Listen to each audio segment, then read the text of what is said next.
Amém, irmãos, que a graça e a paz do Senhor Jesus seja com todos. Quero convidá-los a abrir esta manhã a sua Bíblia em Tito, capítulo 1.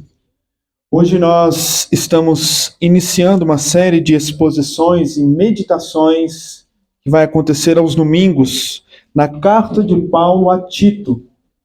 Então eu quero convidar você a abrir a sua Bíblia em Tito, capítulo 1, nós vamos ler somente os versos do 1 ao 4. Será uma introdução, nós não pretendemos fazer uma exposição longa como fazemos no domingo, mas,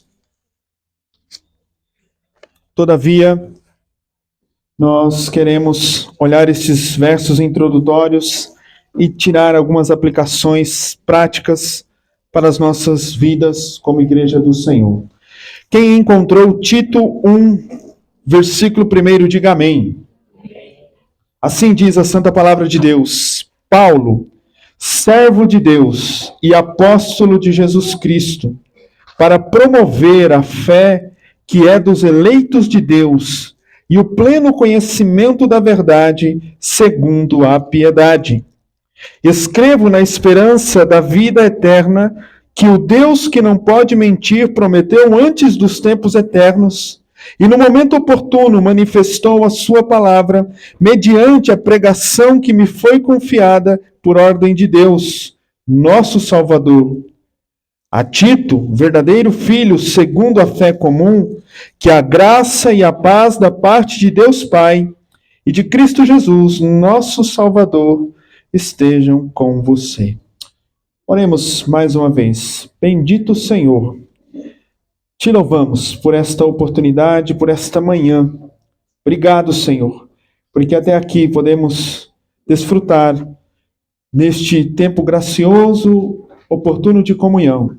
Obrigado pela tua palavra que acabamos de ler, Senhor, pela liberdade que temos de juntos meditarmos nela.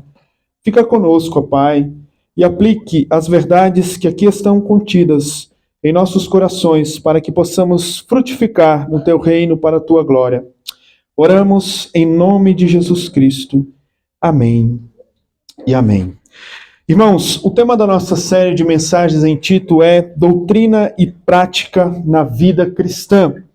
E a mensagem primeira que nós temos para começar a abertura desta série, nós vamos falar hoje sobre salvos para servir. E é isso que nós olhamos nos versos 1 ao 4 e entendemos nesta breve saudação que Paulo está dando. Nesta mais longa saudação que Paulo está dando.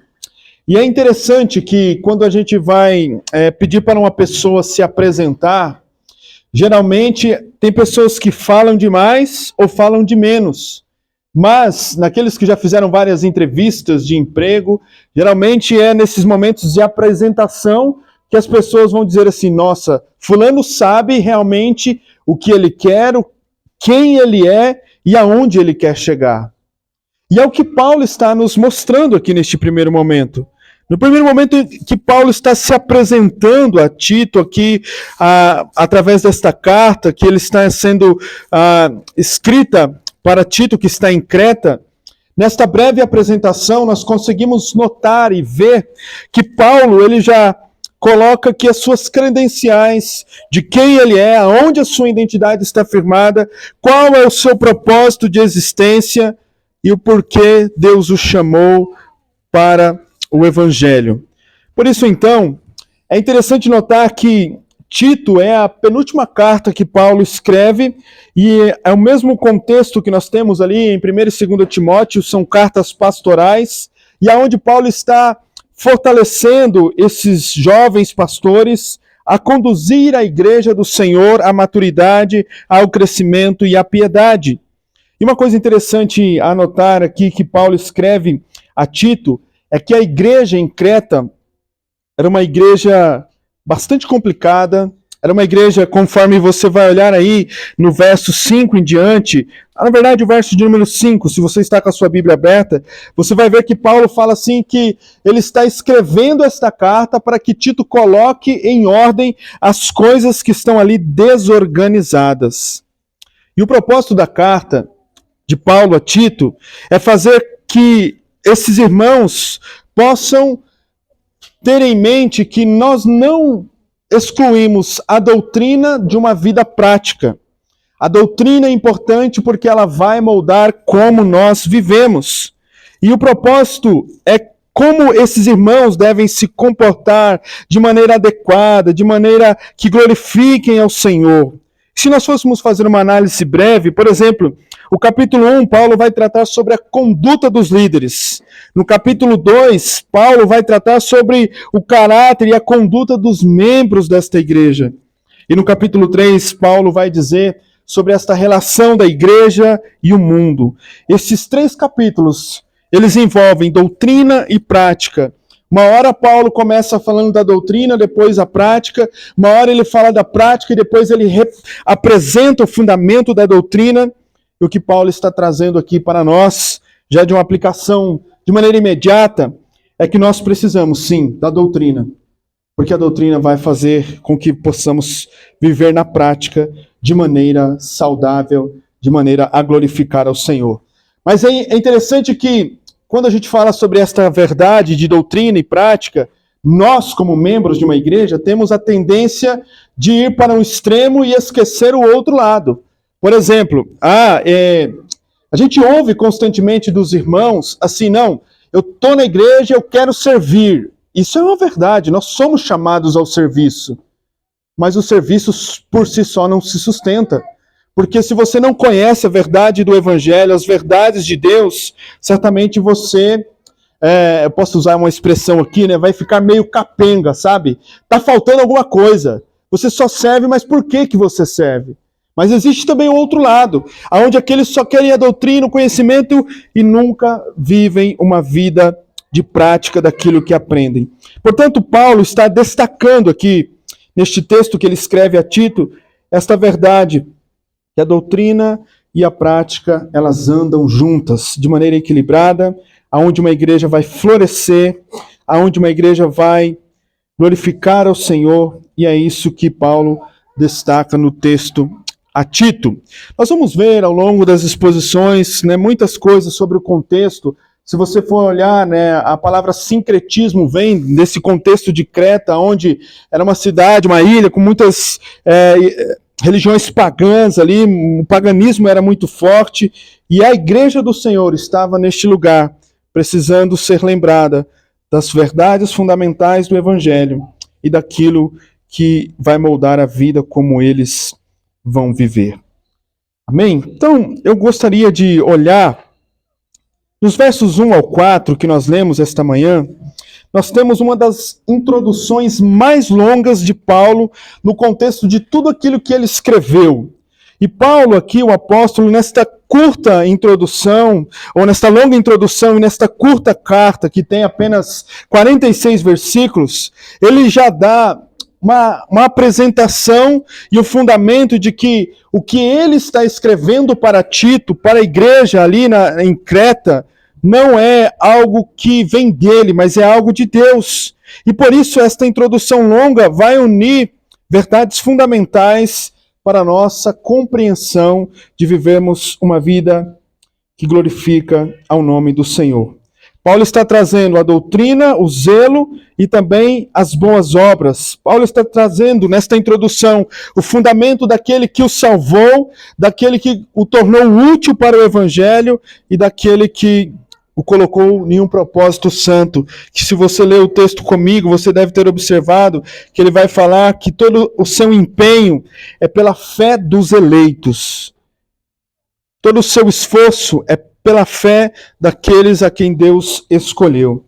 Por isso, a mensagem central esta manhã é: a salvação que recebemos em Cristo Jesus nos leva a uma vida de piedade, de serviço ao nosso Deus que nos salvou e nos comprou em Cristo Jesus. Por isso nós vamos ver que em Cristo nós somos servos, nós estamos seguros, nós somos separados para o Senhor. Em Cristo Jesus, nós somos servos, estamos seguros e somos separados para o Senhor. Quem é você como um cristão? Você conseguiria responder? Apresente-se em poucas palavras. Quem é você em Cristo, servo, seguro e separado para o Senhor. Nós temos aqui essa dinâmica que Paulo introduz nesses 4 versículos, trazendo estas verdades. Meus irmãos, é muito triste quando nós não temos a consciência de quem nós somos em Cristo, de quem nós somos em Deus. Quem é você, cristão? Nós temos uma identidade. Já foi orado aqui, cantamos tantas coisas. Nós precisamos lembrar disso constantemente. Somos servos, estamos seguros e somos separados em Cristo para o Senhor. Portanto, eu gostaria de analisar em 3 momentos estas verdades. Em primeiro lugar, no verso 1, nós vemos Paulo dizer que nós somos servos do Senhor. E Paulo, é interessante que é uma carta e diferente da maneira como nós muitas vezes escrevemos as cartas, né? Nós colocamos o nosso nome de quem está mandando a carta por último. Paulo aqui ele já inicia se apresentando e essa era uma cultura, era um contexto onde isso era muito comum. Mas é interessante que Paulo, ao introduzir o seu nome como início aqui, quando você vai estudar e vai ver o significado do nome de Paulo, Paulo quer dizer pequeno, humilde, né? Esta é a tradução do seu nome. E Paulo introduz, então, dizendo, sendo ele o maior missionário, ele já coloca este ponto. Sendo ele o maior teólogo, ele já nos lembra deste ponto. Ele é o menor. Ele é pequeno. Ele é servo de todos. Mas ele diz, logo adiante, servo de Deus. E a palavra servo de Deus aqui traz esta ideia de que somos escravos de Deus. Somente aqui em Tito, Paulo vai se colocar como servo de Deus. E a ideia aqui para Paulo é que não há diferença, ele é escravo de Deus. Ele é comprado por algo precioso, pelo sangue de Jesus. Ele não é mais seu, conforme ele vai dizer em 1 Coríntios capítulo 6, o verso 19. Ele é um escravo de Deus. Então, nessa primeira parte do verso 1, nós já temos Paulo falando sobre a sua humildade, sobre a sua vida de devoção ao Senhor.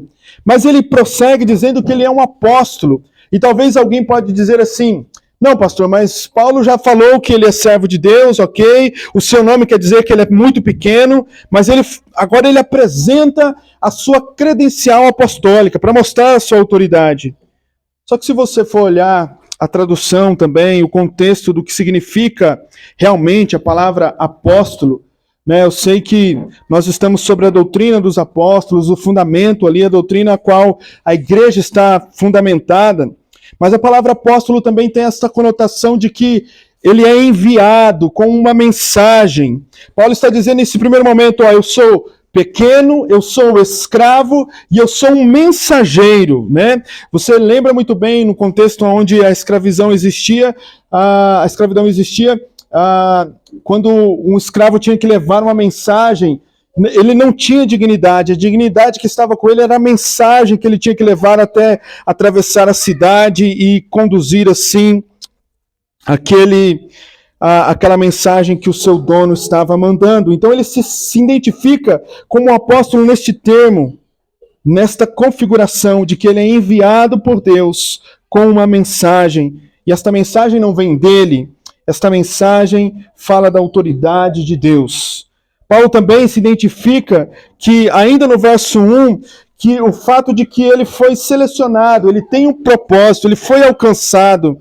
O Senhor o escolheu. Se você está aí com a sua Bíblia aberta, ele vai dizer, depois de apóstolo de Jesus Cristo, ele diz, para promover a fé dos eleitos, a fé salvadora, a fé que nos resgata dos nossos pecados, a fé daqueles que Deus escolheu, que Deus elegeu, tudo isso nos mostrando também o ministério que Paulo tem em ser escolhido e selecionado para esta boa obra.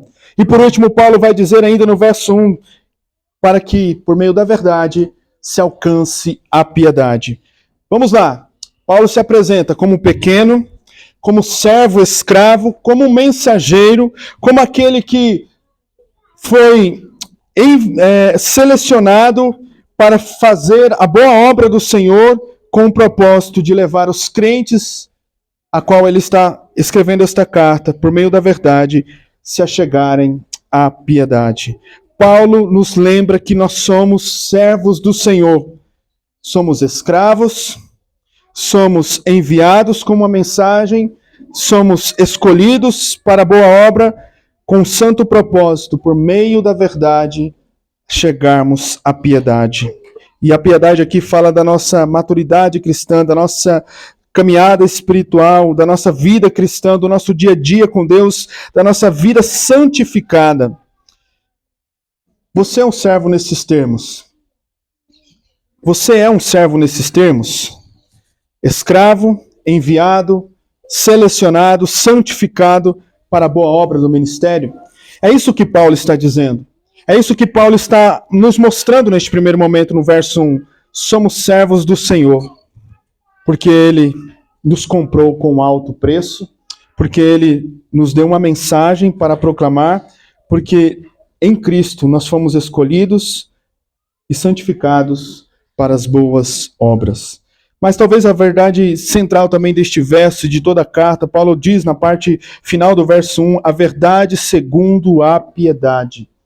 Irmãos, toda a verdade, tudo aquilo que temos da parte de Deus deve ser transformar em nossas vidas em piedade. Quando falamos em piedade, piedade, conforme nós vamos ver aqui, somos santificados, vivemos em devoção, lembramos do Senhor constantemente. E aqui, algumas aplicações práticas, quando ele olha para a sua própria essência, para o seu próprio ministério, Paulo ele não se vê como algo realizado por ele mesmo.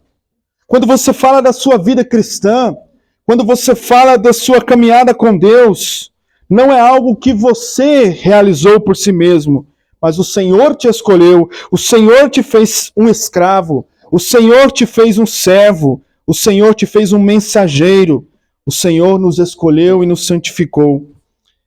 Paulo tem em mente aqui, já nesse primeiro versículo, que a sua vida cristã, o seu ministério não é de maneira solta, desordenada. Ele sabe muito bem aonde está firmada a sua identidade. Sendo assim, nós podemos lembrar que tudo começa com Paulo na estrada de Damasco. Os irmãos lembram da conversão de Paulo em Atos, capítulo 9, verso 5, enquanto ele estava perseguindo a igreja. E aí, mais à frente, quando nós vamos lendo o texto de Atos, você vai ver que ele diz, quem és tu, Senhor? Quem és tu? Então ele perguntou, o que você quer que eu faça? A vida de Paulo mostra como ele é um servo do Senhor, um servo que se entregou, que se sacrificou, que se lançou, ao ponto dele dizer em Filipenses capítulo 2, o verso 17, que ainda que eu seja derramado como libação sobre o sacrifício e serviço da vossa fé, eu me alegro. Em outras palavras, ele está dizendo, olha, ainda que eu tenha que desistir da minha vida por causa da fé dos eleitos, eu vou me alegrar. E é isso que Paulo está nos dizendo. Também nós podemos lembrar aqui, meus irmãos, que todos nós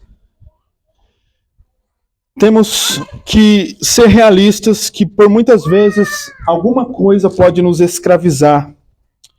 A palavra que nós temos em mente também é que todos nós, em algum sentido, enfrentamos muitas vezes a luta contra o pecado, e nós precisamos lembrar que nós éramos escravos do pecado, e agora o Senhor nos fez escravos dele por meio de Cristo Jesus.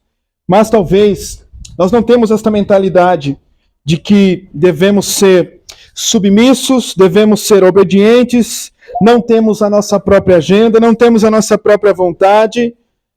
O que nós, como escravos, fazemos é chegar diante do Senhor e dizer, Senhor, o que queres que eu faça? Muitas vezes nós não gostamos desta mentalidade de escravos, né? Uma vez eu fui falar para uns irmãos, olha, você é um escravo de Cristo, você é um escravo de Deus. Eu jamais, né? Eu sou cabeça e não cauda, né? Aquela mentalidade muito triunfalista. Mas o que Paulo está dizendo para uma igreja que estava desorganizada, para uma igreja que estava com práticas muito distantes da verdade do Senhor, é que nós temos um dono. Nós não pertencemos a nós. Nós pertencemos ao Senhor, nós temos uma missão. O Senhor é aquele que nos domina, é aquele a qual nos comprou com o precioso sangue do seu Filho Jesus Cristo. A verdade que nós devemos lembrar neste primeiro ponto é que a piedade, ela só será alcançada por meio da verdade. E esta verdade vem por meio de Deus, por meio da sua palavra. E por isso nós podemos descansar. Mas em segundo lugar, nos versos 2 e 3, nós temos agora Paulo dizendo que nós somos seguros no Senhor. E aqui é tão belo estes versos. Se Paulo falou que, em primeiro lugar, o seu ministério está fundamentado, que ele tem um dono, que é o Senhor,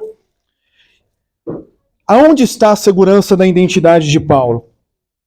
Talvez seja uma pergunta para nós esta manhã. Aonde está a segurança da nossa identidade como cristãos?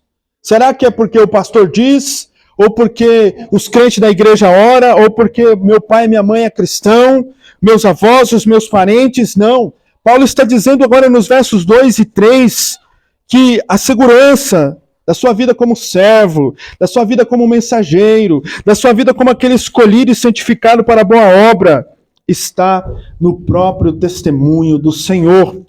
Paulo entendeu que o seu serviço ao Senhor Jesus é fundamentado em uma segurança que é em Cristo que nos libertou, que é em Cristo que nos salvou, que é em Cristo que nos resgatou, nos colocou diante desta segurança certa. Nós temos aqui um testemunho de Deus.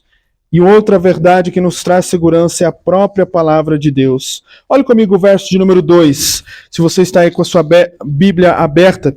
Diz assim, ó: escrevo na esperança da vida eterna, que Deus não pode mentir. Escrevo na esperança da vida eterna, que o Deus que não pode mentir prometeu antes dos tempos eternos. Paulo traz uma gloriosa esperança das Escrituras, as promessas de Deus, colocando aqui o seu ponto sobre o caráter de Deus. Nós temos esta reação aqui de maneira, uma coisa vai chamando a outra. A fé salvadora daqueles que pertencem a Deus leva o conhecimento de Deus, a piedade, tudo isso baseado na esperança da vida eterna em um Deus que não pode mentir. A esperança, esta expectativa, esta gloriosa esperança nós temos porque a palavra do Senhor nos diz que o nosso Deus é um Deus que não pode mentir. Mas é tão interessante que antes dos tempos eternos, olha só, não pode mentir, prometeu antes dos tempos eternos, antes da fundação do mundo. Aqui, Paulo ressalta esta esperança prometida no início dos tempos, o plano, a promessa da salvação. E aqui nós podemos olhar, a estrada da graça de Deus ocorre quando nós olhamos para trás e olhamos para o futuro, vemos aquilo que Deus já fez e na esperança que um dia seremos glorificados. Paulo nos diz que esta verdade nos traz segurança. Meus irmãos, se nós estamos aqui hoje como servos do Senhor, este não foi um plano que Deus teve assim, ano passado e te colocou no reino dele, na família dele, não. Isso já estava planejado antes mesmo da fundação deste mundo, nos tempos eternos. Isso nos traz segurança, né? O que muitas vezes não nos traz segurança é quando as coisas parecem que não são tão planejadas, não estão tão organizadas. Mas aqui Paulo está dizendo que nós somos um povo seguro, porque o Senhor prometeu o que Ele prometeu em Cristo, antes mesmo de nós virmos à existência. O Filho demonstrou seu amor pelo Pai ao tornar-se o Cordeiro de Deus que foi morto antes da fundação do mundo, e todo este plano de redenção era uma promessa eterna, feita aos homens pecadores, com demonstração do amor de Deus por nós. Podemos ter esta certeza que a nossa salvação não é uma reflexão tardia de Deus. Ele planejou tudo, até o último dia, até o último detalhe, antes mesmo de existirmos. Que doce esperança. Mas no verso de número 3, ainda nós temos Paulo dizendo desta segurança, ele diz: no momento oportuno manifestou a sua palavra mediante a pregação que me foi confiada por ordem de Deus, nosso Salvador. Paulo diz que a promessa da vida eterna entrou no tempo e no espaço, na hora certa, no devido tempo, e agora ele fica maravilhado com este plano de Deus, E ele acrescenta aqui um elo crucial, a promessa da vida eterna de Deus, do Deus que não pode mentir, entrou na história quando a palavra de Deus se tornou conhecida por meio da pregação, que foi confiada a Paulo, que foi comissionado, que foi confiada pelo mandamento de nosso Senhor, nosso Deus Todo-Poderoso. Sabe como a eternidade avança? Sabe como o Evangelho avança? Quando nós pregamos com fidelidade a palavra do Senhor, Deus colocou o seu plano de salvação na mão de homens e mulheres que foram alcançados e redimidos, como eu e você que estamos aqui esta manhã. Nós temos uma mensagem, meus irmãos, e esta mensagem não é nossa. A autoridade de uma igreja não reside em um pastor por si só, em uns membros. A autoridade de uma igreja reside na autoridade da palavra de Deus. A partir do dia que nós pararmos de abrir a Bíblia, pregar a Bíblia, cantar a Bíblia, orar a Bíblia, nós já não estamos mais cumprindo os propósitos do Senhor. E aqui, quando nós pregamos a sua palavra, nós não pregamos palavras de homens, nós não pregamos o evangelho da motivação, do coach, conforme nós vemos. Paulo está dizendo que a palavra de Deus foi confiada a ele pregou, foi um grande missionário, e por isso ele tem esta viva segurança da sua caminhada, porque a segurança da sua vida, a segurança da minha vida cristã, a segurança da nossa vida cristã como povo de Deus, está nas Escrituras Sagradas. Esta é a verdade que nós temos que sempre lembrar. Irmãos, a segurança da Igreja Batista Saron está na palavra de Deus. Amém, igreja? Não está no pastor Anderson, no Luiz, nos diáconos, nos irmãos. A segurança da igreja está na palavra de Deus. E é isso que Paulo está dizendo no verso 2 e 3. Este Deus que prometeu antes da fundação do mundo e deu a nós e confiou a nós a sua palavra. Talvez nós precisamos lembrar, você e eu entendem que nós somos frágeis, somos falhos, somos inconstantes, mas carregamos um tesouro valioso, precioso, que é a palavra de Deus. O que o salmista vai dizer? Eu escondi a palavra no meu coração para não pecar contra o Senhor. Lâmpada para os meus pés é a tua palavra. O Salmo também vai dizer. Nós podemos então desfrutar desta segurança, da verdade, porque o Deus eterno não pode mentir. O Deus eterno não pode mentir. Mas aí nós podemos também lembrar, irmãos, quando você e eu vamos evangelizar, vamos falar de Deus para alguém, aonde está a segurança? A segurança está em você ou está na palavra do Senhor e está em Deus? Você chega para falar do Evangelho ou para edificar a vida de alguém nos seus e nos meus, muitas vezes, achismos, ou abrimos a Bíblia e olhamos aquilo que o Deus eterno está falando? Paulo está nos lembrando esta manhã. Está lembrando a Tito também que a segurança está em Deus, que a segurança está na sua palavra, na palavra de Deus. Por isso, possamos viver nossas vidas com este santo compromisso de sermos eficazes e frutíferos para o reino do Senhor por meio da palavra do Senhor. Mas no verso 4, e assim caminhando para o encerramento, nós temos Paulo dizendo que nós somos separados para o Senhor. Nós vimos que somos servos, vimos que somos um povo seguro por causa do Deus eterno que não pode mentir, por causa da sua palavra. E a própria palavra do Senhor diz que todas as coisas vão passar, mas a sua palavra não vai passar. E por último, Paulo diz então que nós somos um povo separado para o Senhor, separados para o Senhor. Paulo então no verso 4 apresenta o seu destinatário, e ele vai dizer: Tito, meu verdadeiro filho na fé. Tito é mencionado 13 vezes no Novo Testamento. E aqui nós vemos Paulo trazendo que ele está escrevendo para este jovem pastor, um não-judeu convertido que se tornou uma espécie, um caso de teste para o evangelho, porque de fato não se tornou necessariamente um judeu, evidenciado pela circuncisão para ser salvo. Paulo então escreve a este, para que ele possa assim ser fortalecido. Tito tinha um relacionamento muito íntimo, Tito tinha um relacionamento muito próximo com Paulo. Tito também foi aquele a qual Paulo enviou para missões como a igreja de Corinto e aqui também agora em Creta.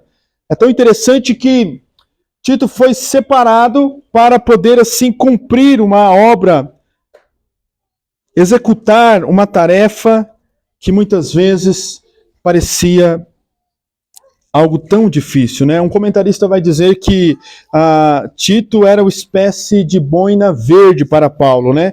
Uma igreja que estava dando problema lá, Paulo mandava Tito e ele entrava e pregava a palavra na autoridade do Senhor e as coisas eram colocadas em ordem. Tudo isso mostrando que Deus separa homens e mulheres pela autoridade da palavra para proclamar a palavra, o evangelho e colocar as coisas em ordem. Mas é tão interessante aqui aí, se você olhar o verso de número 4 ainda, Paulo vai dizer assim, ó, segundo a fé comum.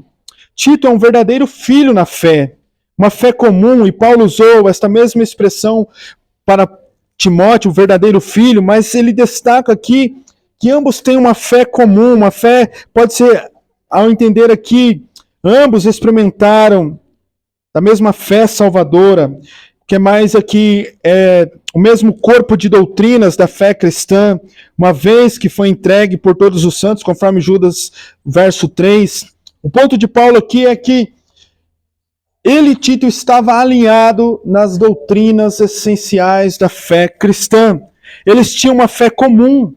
Poderiam, provavelmente, né, assim como nós temos a liberdade de divergir em alguns pontos, mas naquilo que é essencial, o mesmo Salvador, o mesmo Espírito, a mesma palavra, o mesmo Deus, um só batismo, é esta fé comum que unia estes homens, Paulo e Tito, para servir a igreja do Senhor. A sã doutrina, a verdade que leva à prática, era algo importante na vida deles dois. E assim mantinham eles no mesmo patamar, na mesma ligação das verdades essenciais da fé. Mas é interessante ainda que na parte final do verso de número 4, Paulo vai dizer assim, que a graça e a paz da parte de Deus e Pai e de Jesus Cristo, nosso Salvador, esteja com você. E aqui Paulo nos lembra que ele e Tito e a igreja em Creta faz parte da família de Deus. Nós somos separados como povo de Deus. Existem muitas metáforas para mostrar e descrever o relacionamento de Deus com o seu povo. Somos o seu templo, somos o edifício, o corpo, noiva, mas também somos sua família. E é este o foco de Paulo para encerrar a sua saudação. Quando recebemos Jesus como Senhor, quando recebemos Deus como Pai, é interessante notar e lembrar que fazemos parte da família de Deus, como nós já meditamos. O ponto aqui que Deus, é interessante que Paulo chama Deus de nosso Salvador, né? No verso anterior, e aqui Jesus Cristo do nosso Salvador. Sabemos que é Deus que nos salvou enviando Cristo Jesus, né? Dentro da economia da Trindade, cada um cumpriu o seu propósito. Mas Paulo está destacando o fato de que nós pertencemos a uma família, a família de Deus. A questão aqui é que para os cretenses, eles haviam uma dificuldade de entender a essência de Deus, de Cristo. Então Paulo está dizendo, Deus nos salvou, Jesus Cristo, nosso Salvador. Mas tudo isso para lembrar a eles que somos uma família, somos amados pelo Pai. E assim, este amor que nos alcançou, esta graça, favor imerecido, esta misericórdia, a compaixão de Deus, a paz de Deus nos alcançou. E tudo isso nós temos porque somos filhos do Senhor e fazemos parte da família do Senhor. Queridos, será que você entende esta manhã que nós como igreja fomos separados pelo Senhor para sermos chamados seu povo? O Senhor não escolheu indivíduos, mas Ele salva indivíduos e coloca na sua família por meio de Cristo Jesus. Nós somos um povo separado deste mundo, nós somos um povo separado porque somos do Senhor, nós somos um povo separado porque temos uma família, nós somos um povo separado porque o Senhor, Deus Todo-Poderoso, nos escolheu antes mesmo da fundação do mundo. Paulo, ele nunca teve ciúme do seu ministério e nem ciúme dos outros, né? Ele escreve a Tito, ele manda Tito, ele capacita Tito, ele encoraja Tito, ele fortalece Tito para florescimento na fé. Tudo isso mostra como Paulo tinha um coração de servo. Ele era servo, ele estava seguro e ele entendia que ele foi separado para uma grande missão. Conforme o próprio verso de número 1 vai dizer, pela fé dos eleitos, né? Esta fé salvadora, esta fé que edifica, esta fé que traz a maturidade. Assim eu quero caminhar e concluir dizendo que a graça de Deus, a verdade de Deus, vai nos levar à piedade. Talvez esta seja uma das aplicações mais diretas que eu e você possamos sair daqui esta manhã em mente. Se a verdade de Deus não tem feito a mim como marido, como homem no meu lar, mais piedoso, mais temente ao Senhor, mais devoto ao Senhor e também servir de maneira sacrificial, alguma coisa está errada. Se a verdade de Deus não tem feito os crentes, os membros da nossa igreja, aqueles que congregam, ser mais piedoso, buscarem a piedade, alguma coisa está muito errada. Ou estamos com comichões nos nossos ouvidos, conforme o próprio apóstolo Paulo vai dizer a Timóteo, né? Nós só estamos querendo ouvir aquilo que nos interessa, ou nós estamos cegos em nossos próprios entendimentos. Que você possa sair daqui esta manhã orando, Senhor, que toda a verdade que eu tenho recebido através da minha igreja local, através dos livros que eu tenho lido, das pregações que eu tenho ouvido, possam me conduzir à piedade. Meus irmãos, nós temos tanto livro, nós temos tanto material, mas a carência da piedade em nosso meio é grande. Alguma coisa está errada.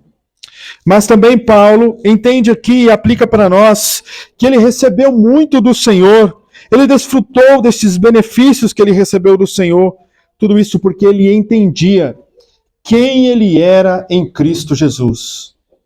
Irmãos, nós somos um povo que tem a consciência de quem nós somos, servos, seguros e separados. Isso deve trazer paz ao nosso coração. Será que você tem consciência dessas verdades? Será que você tem consciência daquilo que o Senhor te salvou e te comissionou? Mas outro ponto também de aplicação para nós esta manhã é que Paulo estava disposto a se dedicar ao benefício da igreja. E ele diz ali no verso 1, né, pela fé dos eleitos. A fé dos eleitos que não conhecem, nós vamos evangelizar, pregar. Paulo aqui não está falando somente no contexto do ensino, ele está falando também no contexto de pregar as boas novas, anunciar, porque nós não sabemos quem são os eleitos, por isso nós vamos, pregamos, e os eleitos do Senhor vão vir, mas ele também fala em um outro sentido para o amadurecimento da fé. Talvez também uma aplicação muito importante seja essa, irmão. Você não foi salvo para ficar sentado, satisfeito no seu cantinho ali. Você e eu fomos salvos em benefício da fé um do outro. Olha que verdade que Paulo está dizendo aqui para os irmãos em Creta. Ele está lembrando que ele e Tito foram alcançados para o crescimento, o amadurecimento e o fortalecimento da fé desses irmãos. Será que você consegue e eu vermos a nossa caminhada cristã como um benefício na vida um do outro? Como aquele que vai fortalecer um ao outro? É isso que Paulo está dizendo. Spurgeon, comentando este texto, ele diz assim, ó, somos uma fonte de toda bênção. Todo bem vem a nós de Deus, Pai, através do único mediador, Cristo Jesus, nosso Salvador.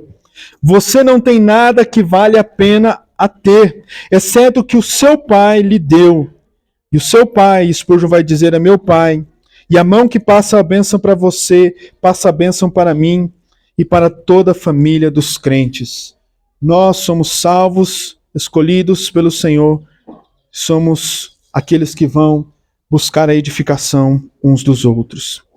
Sendo assim, como servos de Deus, precisamos ser constrangidos por esta verdade esta manhã, que temos este senso de responsabilidade. Somos servos, estamos seguros e assim também somos separados.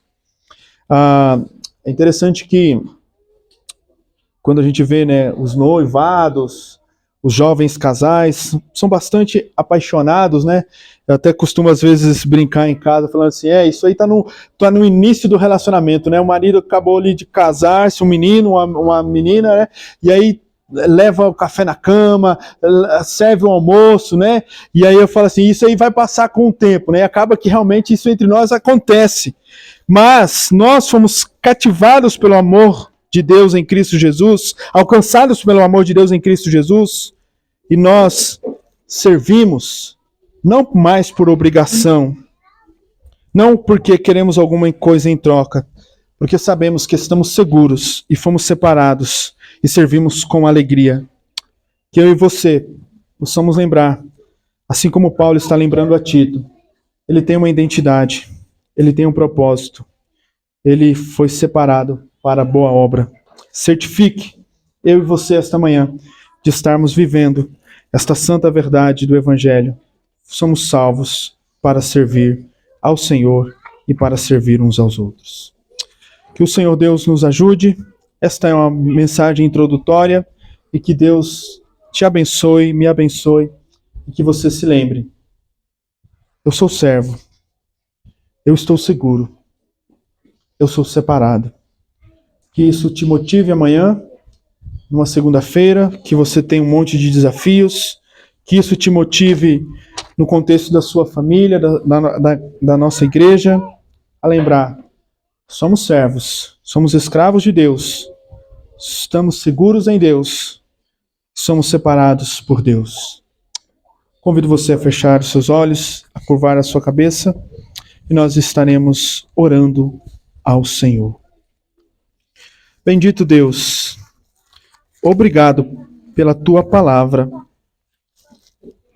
que podemos ler, podemos meditar, podemos assim lembrar, como Paulo, nesta saudação, está lembrando a Tito, aonde está firmada a sua identidade.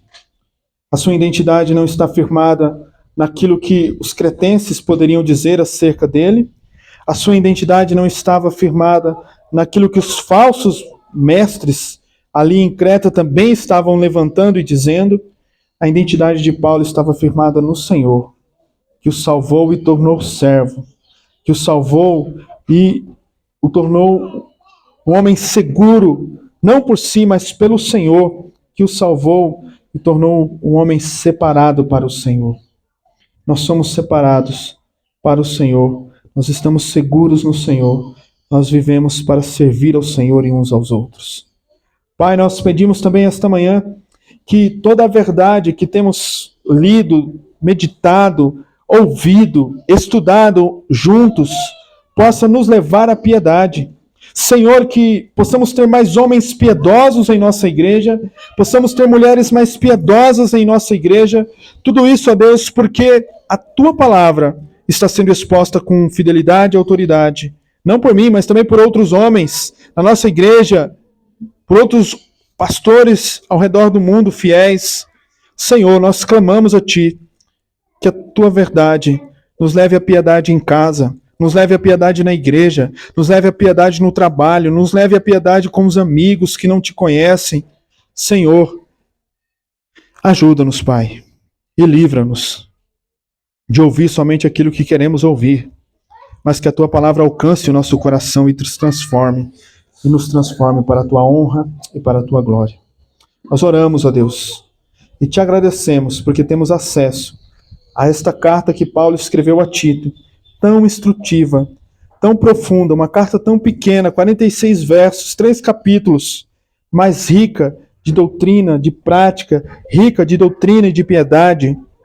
Ajuda-nos, ó Deus, neste tempo que vamos meditar neste livro, a crescermos e amadurecermos para a Tua honra e para a Tua glória. Oramos em nome de Jesus. Amém e amém.